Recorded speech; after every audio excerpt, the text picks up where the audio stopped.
गौमूत्र के विशेषज्ञ भी हैं और एक गौमूत्र के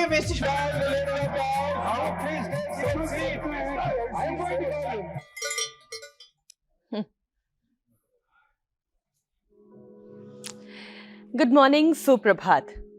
चरक संहिता से लेकर आयुर्वेद की तमाम किताबों में संजीवनी जैसा दर्जा पाने वाला गौमूत्र, गोधन अर्क आज संसद से लेकर सड़क तक चर्चा में है। सियासी बहस अपनी जगह है, लेकिन आयुर्वेद में इसे शरीर के शोधन और सेहत की हिफाजत से जोड़कर देखा जाता है। बिल्कुल मीनाक्षी, आयुर्वेदिक मान्यताओं के मुताबिक गोधन अर्क उष्ण और तीक्ष्ण प्रकृति का होता है, जो खास तौर पे कफ और वात को शांत करने, पाचन की अग्नि यानी कि जठराग्नि जगाने वाला और शरीर की सुस्ती दूर करने में मददगार माना जाता है। मतलब ये कि खाना ठीक से पचे, मेटाबॉलिज्म अच्छा रहे तो वजन संभालना भी गोधन अर्क से आसान हो जाता है, क्योंकि ये नेचुरल प्योरीफायर, नेचुरल क्लींजर है। सदियों से स्किन, पाचन, सांस की परेशानी और यूरिन से जुड़ी समस्या में इसका इस्तेमाल किया जाता रहा है। इसका असर एंटीबायोटिक से कम नहीं है।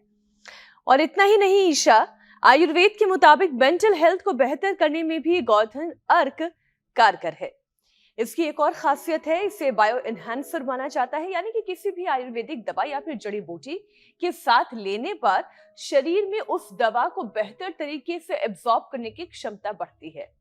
वैसे मीनाक्षी, सिर्फ गोधन अर्क ही नहीं, पंचगव्य यानी कि अर्क, दूध, दही, घी, गोबर भी सेहत के लिहाज से उतने ही फायदेमंद है। तभी तो हमारे तमाम पर्व, त्योहार और पूजा पद्धति में इनका इस्तेमाल होता है। बिल्कुल सही कहा अमित। गाय का दूध प्रोटीन और कैल्शियम देता है, तो वहीं दही आंतों के अच्छे बैक्टीरिया और पाचन को प्रोटेक्ट करता है, जबकि घी शरीर को ऊर्जा देता है।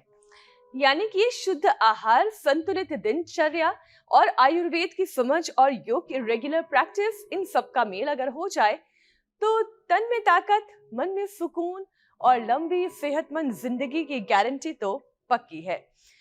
अब कोई गोमूत्र एक्सपर्ट हो या ना हो, लेकिन विज्ञान तो यही कहता है, और जो इस दुनिया की सबसे बड़ी साइंस जर्नल है नेचर, वो नेचर भी ये कहता है, उसमें छपे हुए 5 जर्नल अमित ये कहते हैं कि इसके अंदर पाया जाने वाला एंटीबैक्टीरियल गुण, पेप्टाइड, ये शरीर के अंदर ये तमाम फायदे पहुंचाता है।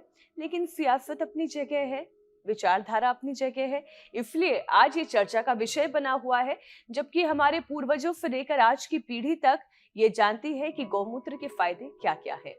जाहिर सी बात है, जब हम पंचगव्य की बात करते हैं, घी के क्या फायदे होते हैं, गोबर के फायदे हम सभी जानते हैं। और खास तौर पे मीनाक्षी, हम तो बचपन से देखते आ रहे हैं ना कि गोबर का इस्तेमाल हमारे देश में अभी भी होता है। और खास तौर पे जो हम कहते हैं कि उर्वरक, जो आपका नेचुरल, ये एक उर्वरक है जिसके जरिए आप अपनी खेती को बेहतर बनाते हैं। तो कुल मिलाकर देखा जाए तो गाय हमारे लिए ना सिर्फ एक ऐसा प्रतीक है जो हमारी संस्कृति से जुड़ा हुआ है, लेकिन उससे जो हमें चीजें मिलती हैं वो हमारे जीवन के लिए कितनी महत्वपूर्ण है।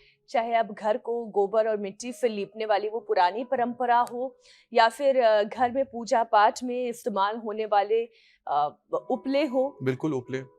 फिर गोधन अर्क की हमने बात की, घी की बात की, दूध की बात की, दही की बात की, इस दूध से बनने वाले पनीर की बात कर लीजिए। तो हमारे देश में तो संजीवनी कहा गया है, जो समुद्र मंथन से निकलने वाली कामधेनु गाय है, बिल्कुल, उसकी कितनी महिमा है।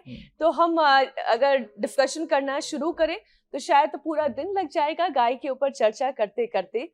और भारत में ही ये सारी चीजें ज्यादा हैं, विदेशों में अब पता नहीं कितनी चर्चा हुई है, गाय को किस तरह से देखा जाता है। एक बात आपको याद होगा, हमने शो में चलाया था कि गाय को हक करने के लिए लोग पैसे दे रहे हैं। हाँ, बताइए। हाँ, ताकि उनके जो कष्ट है, उनके दुख है, तो गौशाला भी होकर आए थे। हम लोग तो गौशाला भी होकर आए थे।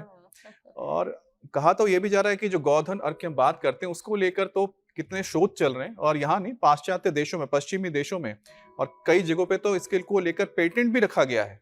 तो आप सोचिए कि जिस गौ अर्क को लेकर इतना सवाल उठाया जा रहा है, पाश्चात्य देशों में इस पर शोध चल रहा है, लोग इसको पेटेंट कर रहे हैं, क्योंकि इसके जो फायदेमंद, जो औषधीय गुण है, उसी के मद्देनजर ये सब किया जा रहा है।